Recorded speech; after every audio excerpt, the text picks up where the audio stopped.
नमस्कार दर्शक मित्रों, मैं हूं दिया खटवानी और स्वागत है आपका के न्यूज में। चलिए गौर करते हैं खबरें फटाफट पर। राजस्थान कांग्रेस में कल अब खुलकर सामने आने लगी है। बुधवार रात को हुई कैबिनेट की बैठक में गहलोत सरकार की वरिष्ठ मंत्री शांति धारीवाल और शिक्षा मंत्री कांग्रेस प्रदेशाध्यक्ष गोविंद सिंह डोटासरा में जबरदस्त भिड़ंत हो गई है। दोनों नेताओं में पहले कैबिनेट की बैठक में जमकर बहस हुई, फिर बैठक खत्म होने के बाद बाहर आकर एक दूसरे को खूब खरी खोटी सुनाई। विवाद इतना बढ़ गया कि दोनों ने देख लेने की धमकी तक दे दी है। टकराव बढ़ता देख साथ ही मंत्रियों ने बीच बचाव कर मामला शांत करवाया। बोर्ड परीक्षाओं पर फैसले के लिए बुलाई गई कैबिनेट की बैठक में कई मंत्री सीएम निवास पर गए थे, जबकि मुख्यमंत्री सीएम निवास में होते हुए भी बैठक से वर्चुअल जुड़े थे। बैठक के मुख्य एजेंडा पर चर्चा के बाद राजनीतिक मामलों पर चर्चा के वक्त डोटासरा को धारीवाल के बीच में टोकने पर बात बिगड़ी। कांग्रेस प्रदेशाध्यक्ष गोविंद सिंह डोटासरा ने बैठक में कहा कि कांग्रेस ने आज फ्री वैक्सीनेशन की मांग करते हुए सोशल मीडिया कैंपेन चलाया। अब हर जिला स्तर पर राष्ट्रपति के नाम पर ज्ञापन देना चाहिए। इस अभियान को ग्राउंड पर भी उतारने की जरूरत है। डोटासरा के इतना कहते ही मंत्री शांति धारीवाल ने डोटासरा की बात काटते हुए कहा कि इसकी क्या जरूरत है, मंत्रियों का काम ज्ञापन देने का नहीं है। बीच में टोकने पर डोटासरा ने आपत्ति जताई और धारीवाल भी अड़ गए और कहा कि मैं अपनी बात रखूंगा। इस पर दोनों में खूबी बहस हुई। बात तू मैं तक पहुंच गई। राजस्व मंत्री हरीश चौधरी और परिवहन मंत्री प्रताप सिंह खाचरियावास ने बीच बचाव किया, लेकिन वे नहीं माना, चलते रहे। मुख्यमंत्री ने दोनों को शांत रहने को कहा, लेकिन दोनों के बीच बचाव विवाद फिर शुरू हो गया। धारीवाल ने डोटासरा से कहा दिया कि जो बिगाड़ना है वह बिगाड़ लेना, मैंने बहुत अध्यक्ष देखे हैं। बताया जाता है कि दोनों मंत्रियों के बीच तीखी नोकझोंक बढ़ते देख मुख्यमंत्री ने कैमरा ऑफ कर लिया। साथ ही मंत्रियों के बीच बचाव के बाद मामला कुछ देर शांत हुआ। कोरोना महामारी के समय दवा, इलाज, ऑक्सीजन और वैक्सीनेशन के मसले पर सुप्रीम कोर्ट ने सरकार से अहम सवाल पूछे हैं। हालांकि सरकार ने इस दौरान जब कोर्ट के अधिकारों पर सवाल उठाया तो अदालत ने संविधान का हवाला देते हुए कहा कि जब लोगों के अधिकारों पर हमला होता तो वह खामोश नहीं रह सकता। वैक्सीनेशन को लेकर बुधवार को हुई सुनवाई के दौरान केंद्र ने कहा कि कोर्ट सरकारी नीतियों में दखल नहीं दे सकता। इस पर कोर्ट ने कहा, संविधान ने हमें जो भूमिका सौंपी है हम उसका पालन कर रहे हैं। संविधान के मुताबिक जब कार्यपालिका लोगों के अधिकारों का उल्लंघन करे तो न्यायपालिका मुर्तकशक न रहे। देश में 18 से 44 साल के लोगों के पेड वैक्सीनेशन के फैसले को सुप्रीम कोर्ट ने मनमाना और तर्कहीन बताया है। कोर्ट ने यह भी पूछा कि जिस कोविन ऐप पर रजिस्ट्रेशन को जरूरी बताया जा रहा है उसे नेत्रहीन कैसे इस्तेमाल करेंगे। देश की आधी आबादी के पास मोबाइल फोन नहीं है, वे कैसे वैक्सीनेशन करवाएंगे।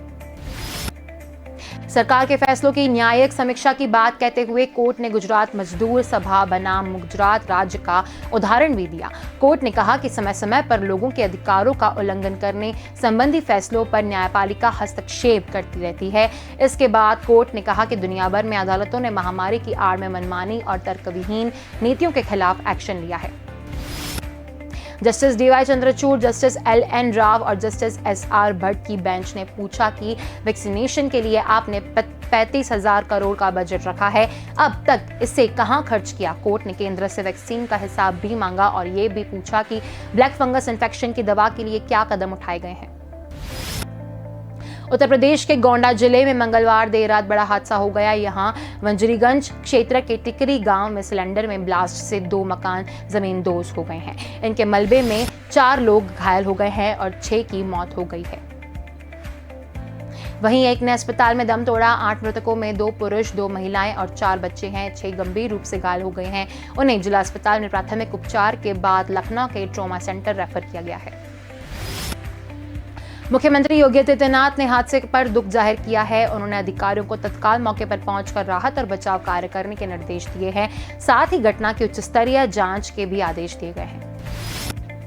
बताया जा रहा है कि टिकरी गांव निवासी नूरुल हसन के पास पटाखा बनाने का लाइसेंस था। मंगलवार की रात करीब 11 बजे के आसपास उनके घर में विस्फोट हुआ। यह इतना तेज था कि नूरुल हसन मकान तो ढह गया, बाजू वाला मकान भी जमींदोज हो गया। ग्रामीणों की सूचना पर पुलिस मौके पर पहुंची। इसके बाद जेसीबी और पॉलीकैन मशीनों से मलबा हटाया गया।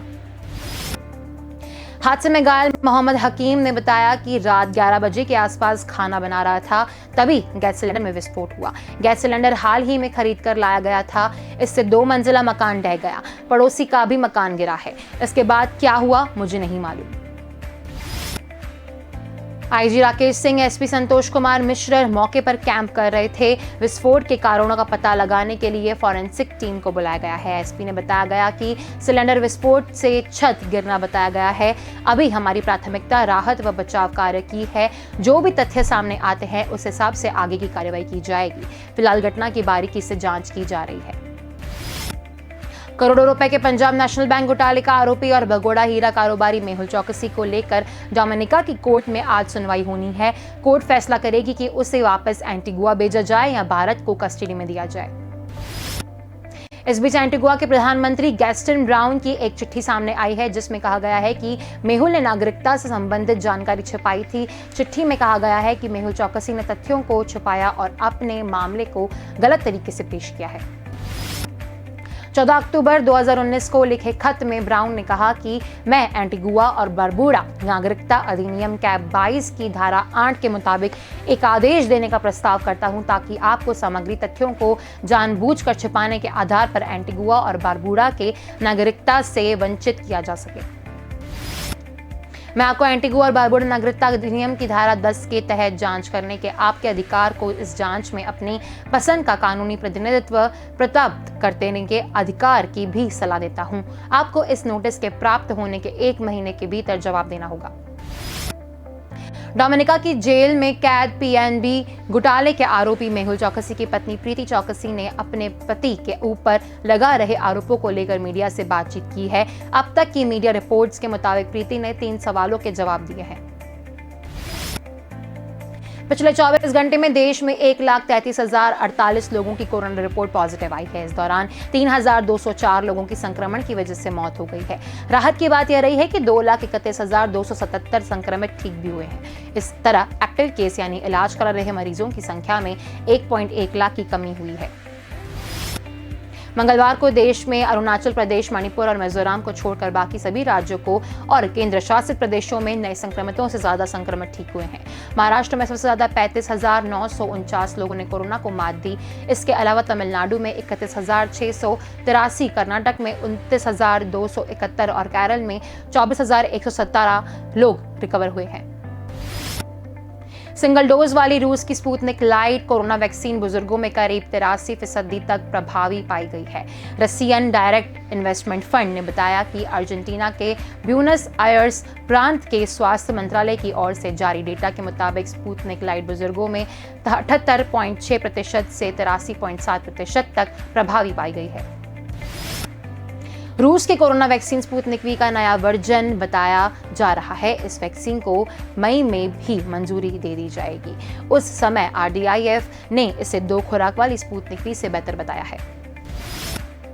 मॉडर्ना और फाइजर की कोरोना वैक्सीन को जल्द से जल्द देश में उपलब्ध करवाने के लिए केंद्र सरकार उनकी शर्तें मानने को तैयार हो गई है। Drugs controller general of India ने कहा है कि अगर इन कंपनियों की वैक्सीन को बड़े देशों और वर्ल्ड हेल्थ ऑर्गेनाइजेशन से इमरजेंसी यूज की मंजूरी मिली है, तो भारत में इन्हें लॉन्चिंग के बाद ब्राजील ट्रायल की जरूरत है। मॉडर्ना और फाइजर उन कंपनियों में शामिल है जिन्होंने भारत सरकार से अपील की थी कि वह हर्जेना और इमरजेंसी यूज की इजाजत देने के बाद होने वाले लोकल ट्रायल की बाध्यता को खत्म करेंगे।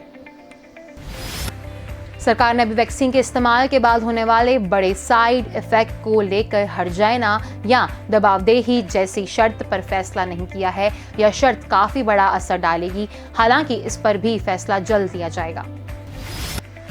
DCGI के चीफ विजय सोमानी ने कहा है कि WHO जैसे स्वास्थ्य संगठन और बड़े देशों में मंजूरी मिल जाने के बाद भारत में इन वैक्सीन की क्वालिटी और स्टेबिलिटी को लेकर टेस्ट नहीं किए जाएंगे। कोरोना की दूसरी लहर में बड़ी तादाद में केस सामने आ रहे हैं। ऐसे में देश में वैक्सीन की बड़े पैमाने पर जरूरत है। इसके लिए जल्द से जल्द विदेशी वैक्सीनों की आयात की जरूरत है। फैसला इसी को ध्यान में रखकर किया गया है। National expert group on vaccination administration for कोविड-19 यानी NEGVAC ने कहा था, अमेरिका, ब्रिटेन, जापान, यूरोप और WHO ने जिन वैक्सीन को इमरजेंसी यूज के लिए मंजूरी दी है वह पहले से ही करोड़ों लोगों को लगाई जा चुकी है। इनको भारत में अप्रूवल मिलने के बाद टेस्ट और हर बैच की स्ट्रेंगल ड्रग लेबोरेटरी में जांच की आवश्यकता नहीं है। हालांकि इसके लिए जिस देश से वैक्सीन आ रही है वहां की एजेंसी से बैच को रिटिफाइड किया जाना है। मौसम विभाग के मुताबिक अगले 24 घंटे में मानसून केरल में दस्तक दे सकता है। यह तय वक्त से 2 दिन लेट है। केरल में 3 दिन से प्री मानसून बारिश जारी है। सैटेलाइट इमेज में केरल के तटवर्ती इलाकों और उससे सटे दक्षिण पूर्व अरब सागर में बादल छाए नजर आए हैं। हालांकि निजी मौसम एजेंसी स्काईमेट ने 30 मई को दोपहर को ही मौसम की केरल पहुंचने का ऐलान कर दिया था। इस बार 2 तूफानों ताउते और यास का कई राज्यों पर असर पड़ने के कारण नौतपा का असर बिल्कुल नजर नहीं आया। दिल्ली में बुधवार को तापमान 22.2 डिग्री दर्ज किया गया है। यह सामान्य से 5 डिग्री कम है। दिल्ली में बुधवार को बारिश की आशंका है। मंगलवार को दिल्ली का तापमान 17.6 डिग्री दर्ज किया गया था, जो सामान्य से 10 डिग्री कम था। दिल्ली का अधिकतम तापमान बुधवार को 33 डिग्री दर्ज किया गया है। एक दिन पहले मंगलवार को यह 33.6 डिग्री दर्ज किया गया था। दिल्ली में 13 सालों के बाद मई में पारा 37.5 डिग्री से नीचे गया है। इसके अलावा 2014 के बाद ऐसा पहली बार हो रहा है जब सफदरजंग इलाके में नौतपा के दौरान लू नहीं चली है और 2011 के बाद पालम इलाका लू से अछूता रहा है। बिहार के बेगूसराय जिले में तेज हवा चलने के बाद एक क्रेन गंगा में बह गई। यहां सिमरिया में गंगा नदी पर रिस्क लेन के पुल का निर्माण चल रहा था। मंगलवार शाम तेज तूफान आया जिसमें मैकेनिकल क्रेन और जेटी गंगा में बह गई। राजस्थान में जयपुर सहित कई शहरों में बुधवार सुबह से मौसम का मिजाज बदला गया है।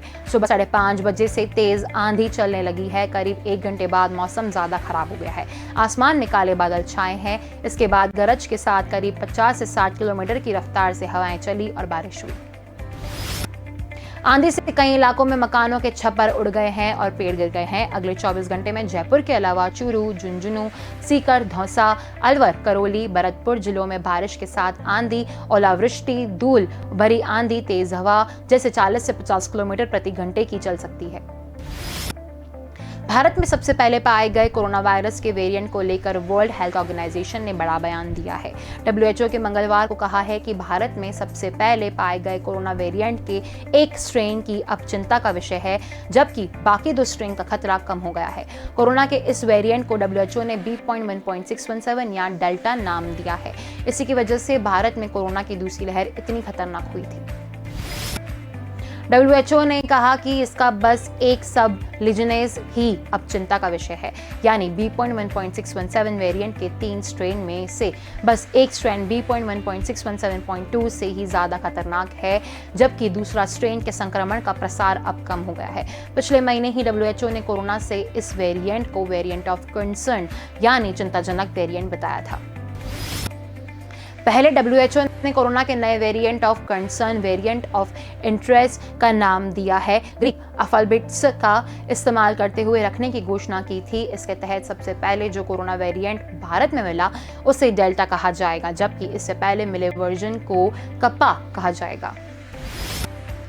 कोरोना के नए स्ट्रेन को भारतीय बताने पर सरकार ने आपत्ति जताई थी। सरकार की तरफ से कहा गया कि B.1.617 वेरिएंट को दुनिया के लिए चिंताजनक बताने वाले WHO के बयान को कई मीडिया रिपोर्टर्स में कवर किया गया है। सरकार का दावा था कि WHO ने अपना 32 पेज के डॉक्यूमेंट्स में B.1.617 वेरिएंट के साथ कभी भी इंडियन नहीं जोड़ा था। ईरान नेवी के सबसे बड़े वॉरशिप यानी युद्धपोत में बुधवार को आग लग गई। इसका नाम खार्ग है और आग लगने के बाद यह ओमान की खाड़ी में डूब गया। अब तक यह साफ नहीं हुआ है कि आग किस वजह से लगी और इतनी भयानक कैसे हुई कि तमाम सुरक्षा होने के बावजूद इसे डूबने से बचाया जा सके। ईरान का अपने परमाणु कार्यक्रम को लेकर अमेरिका और इजरायल से लंबे वक्त से विवाद चल रहा था। उसके कई सैन्य अधिकारी और वैज्ञानिक हालिया साल में उनके ही देश में पाए गए। अमेरिका ने उसके पूर्व आर्मी चीफ को कार में मार डाला है। ईरानी सूत्रों के हवाले से कहा गया है कि खार्ग वॉरशिप में आग बुधवार तड़के लगी। वॉरशिप पर फायर फाइट्स की टीम भी मौजूद थी, लेकिन वो आग पर काबू पाने में नाकाम रहे। घटना तेहरान से करीब 1270 किलोमीटर दूर गल्फ ऑफ ओमान में हुई। यहां से वारस की खाड़ी के लिए रास्ता जाता है। अब तक ये साफ नहीं हो सका है कि इस घटना में सिर्फ वॉरशिप डूबा या उस पर मौजूद कुछ लोगों या सैनिकों की जान भी गई। ईरान के सोशल मीडिया पर कुछ कमेंट्स में दावा किया जा रहा है कि वॉरशिप का स्टाफ लाइफ जैकेट्स के जरिए सुरक्षित निकाला गया है। अमेरिका सैटेलाइट इमेज से पता लगता है कि जहाज के बीचों बीच आग लगी और कुछ ही देर में यह तेजी से फैल गई। दूर से इसका धुआं ही नजर आ रहा था। ईरान के लिए यह शिप बेहद अहम था, इसलिए जरिए वो अपने दूसरे और छोटे जहाजों को रसद पहुंचाता था। ईरानी की नेवी से इस बतौर ट्रेनी वॉरशिप भी इस्तेमाल करती आई थी। इस जहाज पर कुछ फाइटर जेट्स और हेलीकॉप्टर भी मौजूद थे। चीन ने एक बार फिर दक्षिण चीन सागर में तनाव बढ़ा दिया है। सोमवार सुबह चीनी एयरफोर्स के 16 फाइटर जेट्स ने मलेशिया के कोस्टल एरिया में कई घंटे तक उड़ान भरी। मलेशिया सरकार ने इस पर कड़ा रुख अख्तियार करते हुए ड्रैगन को 2 टुक लफ्जों में संदेश दिया। मलेशिया ने कहा, यह हरकत हमारे देश की संप्रभुता को नुकसान पहुंचाने की कोशिश समझी जाएगी। मलेशिया के तीखे तेवर देखकर बुधवार को चीन ने भी बात संभालने की कोशिश की। उसकी तरफ से एक बयान में कहा गया, हमारे एयरक्राफ्ट एक रूटीन ट्रेनिंग पर है। मलेशिया के मामलों में दखल देने का कोई इरादा नहीं था। चीन की एयरफोर्स के 16 फाइटर जेट्स दक्षिण चीन सागर के कोस्टल एरिया में नजर आए। यह एयरक्राफ्ट्स बर्नोआ इलाके में देखे गए थे। यहाँ चीन का मलेशिया के साथ सीमा विवाद कई साल से है। चीन इस क्षेत्र पर अपना दावा करता है। चीनी विमान देखे जाने के बाद मलेशिया की एयरफोर्स भी एक्टिव हो गई है। उसके विमानों ने चीनी एयरक्राफ्ट्स का पीछा किया है। बुधवार को मलेशिया के विदेश मंत्रालय ने इस पूरी घटना पर एक बयान जारी किया है। विदेश मंत्री ने कहा, इस घटना को हमने गंभीरता से लिया है। यह हमारे इलाके में चीन की सीधी घुसपैठ है। यह हरकत बर्दाश्त नहीं की जाएगी। हमने चीन के एम्बेसडर को सम्मान किया है।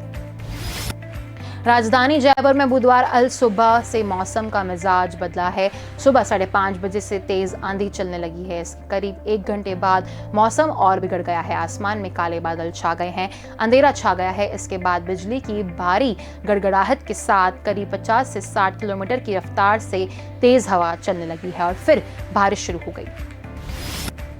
मौसम विभाग ने बुधवार को राजधानी जयपुर सहित प्रदेश के चूरू, झुंझुनू, सीकर, दौसा, अलवर, करौली, भरतपुर जिलों के और आसपास के इलाकों में हल्की बारिश के मध्यम बारिश के साथ आंधी, ओलावृष्टि, धूल भरी आंधी, तेज हवा की रफ्तार से बारिश होने की संभावना जताई है। मुंबई के दहिसर इलाके में एक महिला ने अपने प्रेमी के साथ मिलकर पहले पति की हत्या की और फिर उसके शव को किचन में ही दफना दिया। हालांकि वे ज्यादा दिन तक अपने गुनाह को छुपा नहीं सके। महिला को 6 साल की बच्ची ने उसका राज खोल दिया। हत्या के 11 दिन बाद पुलिस ने शव को बरामद कर लिया। मुंबई पुलिस के डीसीपी के विशाल ठाकुर ने बताया कि उत्तर प्रदेश के गोंडा के रहने वाले रईस की शादी साल 2012 में शाहिदा से हुई थी। शादी के बाद दोनों मुंबई आकर दहसीर पूर्व के खान कंपाउंड में किराए पर रहने लगे। रईस दहिसर में ही रेलवे स्टेशन के पास एक कपड़े की दुकान में नौकरी करता था, जबकि पत्नी 2.5 साल के बेटे और 6 साल की बेटी के साथ घर पर रहती थी। गुजरात में कोरोना के केस अब घटने लगे हैं। 2-2.5 महीने पहले नए केस 14,000 से ऊपर पहुंच गए थे। अब रोजाना 1,600 से कम केस आ रहे हैं। कोरोना के काबू में आते ही राज्य सरकार ने हेयर सैलून समेत सभी व्यापार धंधों को सुबह 9 से शाम 6 बजे तक खोलने की छूट दे दी है। मुख्यमंत्री विजय रूपाणी ने प्रदेश को 36 शहरों में सभी दुकानों, व्यापारिक संस्थाओं, ठेला, shopping complex, hair cutting salon, beauty parlour, marketing yard और अन्य व्यापारिक गतिविधियों को 4 जून से सुबह 9 से शाम 6 बजे तक खोलने की छूट देने का महत्वपूर्ण निर्णय लिया है। मुख्यमंत्री ने कोर कमेटी की बैठक में इसके साथ ही कई महत्वपूर्ण निर्णय लिए हैं। अब होटल, रेस्टोरेंट रात 10 बजे तक होम डिलीवरी कर सकेंगे। कोरोना के केस कम होने के बाद प्रतिबंधों में छूट देने की शुरुआत हो रही है। अशोक गहलोत सरकार ने 46 दिनों बाद बाजारों में सभी दुकानें सुबह 6 बजे से 11 बजे तक खोलने के आदेश देकर व्यापारियों को राहत देने की कोशिश की। व्यापारी दुकान खोलने की इस समाजविधि को सही नहीं मान रहे हैं। 46 दिनों बाद 2 जून को सुबह 5 घंटे की मोहलत में महज 3 से 4 घंटे लिए दुकानें खुली। इस दौरान दुकानदार खाली बैठे और वक्त बिताकर लौट गए। सबसे पहले हमने जयपुर व्यापार महासंघ के अध्यक्ष सुभाष गोयल से बातचीत की। चंपदोल बाजार में कारोबार करने वाले सुभाष गोयल का दावा है कि प्रदेश में कोरोना महामारी के बढ़ते प्रकोप की वजह से लागू किए गए सख्त लॉकडाउन में राजधानी जयपुर में रोजाना करीब 100 करोड़ का नुकसान हो रहा है। तो खबरें फटाफट में बस इतना ही। अधिक जानकारी के लिए देखते रहिए के न्यूज़। नमस्कार।